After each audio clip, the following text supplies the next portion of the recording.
మల్లన్న సాగర్, కొండపోచమ్మ సాగర్తో వచ్చే 50 ఏళ్లు హైదరాబాద్ త్రాగునీటి అవసరాలను తీర్చిన దార్శనికుడు కేసీఆర్ పై సిబిఐ విచారణ సిగ్గుచేటని బీఆర్ఎస్ వర్కింగ్ ప్రెసిడెంట్ కె తారక రామారావు ఆగ్రహం వ్యక్తం చేశారు.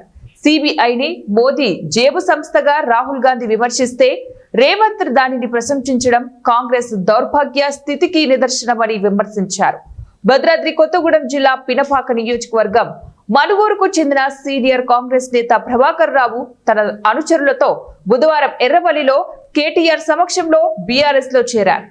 కేటీఆర్ వారికి గులాబీ కండువా కప్పి పార్టీలోకి ఆహ్వానించారు. ఈ సందర్భంగా కేటీఆర్ మాట్లాడుతూ దేశ చరిత్రలో ఏ రాజకీయ నాయకుడు 10 ఏళ్లలో కేసీఆర్ చేసినంత అభివృద్ధి చేయలేదని అన్నారు.